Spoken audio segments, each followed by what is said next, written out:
Well, Dr. Henry Sun is a visiting professor at the University of Chester's Business School in the UK. He joins us now with more, and he's also a veteran in international marketing. So I want to ask you first, Henry, if I can. The Games went ahead despite COVID-related protests. Now, in terms of branding and the International Olympic Committee's image, is that a disaster? Yes, this time I think most concern is the COVID. And the IOC has 3 ways to deal with this. One is get people all vaccinated. About averaging 85% come to Tokyo was vaccinated. US has a rate 83%, China has 99%.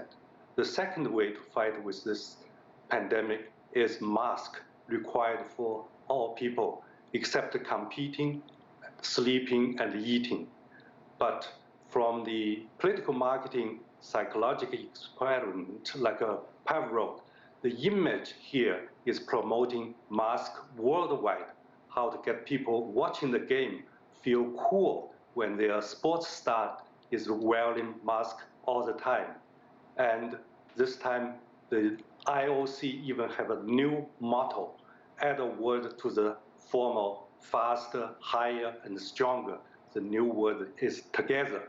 This together will fight the pandemic. This is the third way, is about social distance. I guess for basketball and soccer, you cannot do that, but the team is all together fighting coronavirus.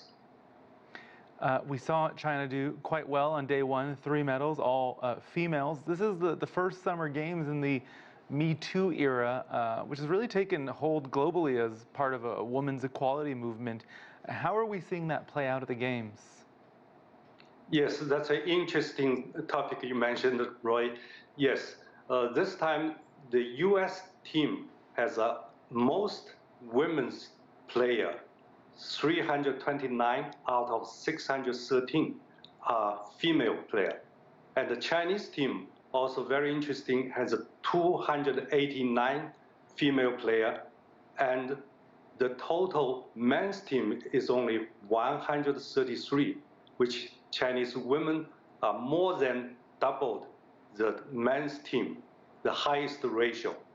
But interestingly, the modern Olympics starting in 1896, 13 countries joined the game, 258 players joined the game, 0 female. Now we see the numbers was reversed.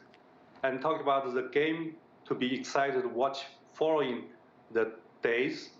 I think the most interesting, exciting competition between US and China is volleyball for women's team. Remember in 2008, US team beat the Chinese team at the Beijing Olympic. But at that time, the US team's head coach was a Chinese spiker named Lang Ping. So Lang Ping came back as the Chinese team's head coach in 2016 and won the gold medal for the Chinese women's volleyball team. So this time on July 27th, the Chinese team will meet again with US team for women's volleyball. That's a really exciting game to watch. See if we can prove Lang Ping always lead the winning team. That's an interesting point. Also, if we talk about on the longest last game during the Olympic is golf game. And this year, it's only 4th time golf was played in modern Olympic games. In 1900 and 1904, 2016, this time is 4th time. And the US women's team, again, very interestingly, has 2 sisters playing, Jessica and Nellie Calder. They were both born in Florida. While Chinese team, Feng Sansan, in 2016, won the bronze medal for the Chinese athletes team. So this is very interesting watching point about August 4th through 7th. The women's golf will held about 1 hour north of Tokyo.